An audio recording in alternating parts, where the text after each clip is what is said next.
o daluyong na hanggang 4 na metro o singtaas ng isang palapag. Yan nga daw po ang kailangang paghandaan sa eastern seaboards ng Visayas sa paghagupit ng Bagyong Ruby. At sa pulong na ipinatawag kanina ni Pangulong Aquino, malaking batayan sa mga paghahanda ang mga leksyong iniwan ng Super Typhoon Yolanda. May report si Salima Refran.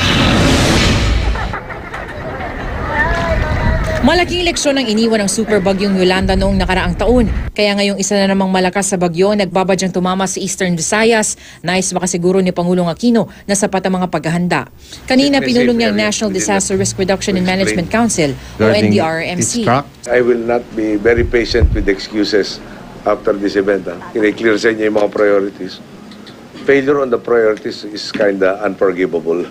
Isa itong full council meeting na dinaluhan ng ilang miyembro ng gabinete at mga kinatawa ng iba't ibang kagawaran at ahensya. I'd like everybody to become a busybody. Sa Tagalog, pakialamero. Huwag yung aasa tayong things will trickle up or down. After you've done all of that, go back to your list and see, is there anything else that can be done? Sa Sabado, inaasahang tatama sa lupa ang Bagyong Ruby ayon sa Pag-asa. Sa taya naman ng Project NOAA ng Department of Science and Technology o DOST, 18 lugar ang pinakamaapektuhan ng bagyo. Ito ang mga lugar na inaasahang papasok sa 100-kilometer radius na sentro ng Bagyong Ruby, kabilang ang Albay, Antique, Biliran, Capiz, Cebu, Eastern Samar, Iloilo, Leyte, Marinduque, Masbate, Northern Samar, Occidental Mindoro, Oriental Mindoro, Palawan, Quezon, Romblon, Samar at Sorsogon.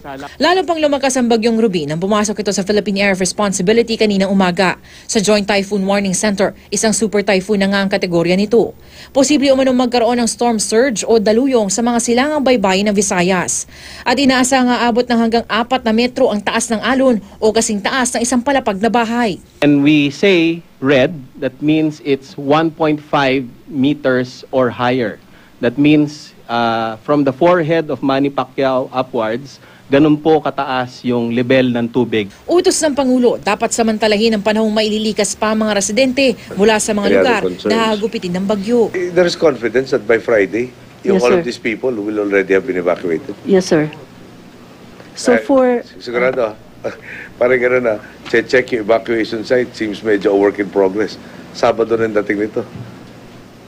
Walang nililipat habang dumarating yung bagyo. Pinatitiyak din ng Pangulo na maagang matutugunan ang mga masasalanta ng Bagyong Ruby. Noong Super Bagyong Yolanda, binatikos ang hindi umano agad pagresponde ng gobyerno dahil naparalisa ang operasyon ng mga lokal na pamahalaan sa mga lugar na napuruhan ng bagyo. Kaya ngayon, isang protocol ang kinakasa ng NDRRMC. Sakaling hindi makaresponde ang mga dapat sana yung mga first responder, ang pinakamalapit na probinsya na hindi gaanong naapektuhan ng bagyo ang tutulong. Pag hindi po nakagalaw po yung ating mga OCD people, we have designated, hindi ko lang po makita, but one region of OCD is designated within 24 hours. They proceed. If I'm not mistaken, yung pinakamalapit po na hindi matatamaan. Inalerto na raw ang lahat ng lokal na pamahalaan. The securing of the lifelines, the mobilizing of the rescue teams, the alerting of the population for those to be evacuated has already begun. Maging ang Philippine National Police, naka-red alert na. Ang mga pulis na hindi magpapakita agad, pakakasuhan daw ni Pangulong Aquino. Nagkaroon ng checking of attendance, absent, kasuhan na kagad ng awol. Napalitaan ni Pangulong Aquino ang umano'y panic buying sa mga lugar na hahagupitin ng Bagyong Ruby. Kaya iniutos ng Pangulo sa Department of Trade and Industry ang posibilidad na magpatupad ng price increase. Mag-preemptive po tayo. Declare na po natin ngayon the state of national calamity, buong Pilipinas. And then later on, as the typhoon passes by, we can deduct yung mga regions na hindi naman natamaan o naapektuhan. Problemado naman ng Department of Energy dahil posibleng bumagsak muli ang mga kinukumpuni pang mga transmission line. Yung mga transmission towers natin, tinayo natin kaagad pero puro temporary.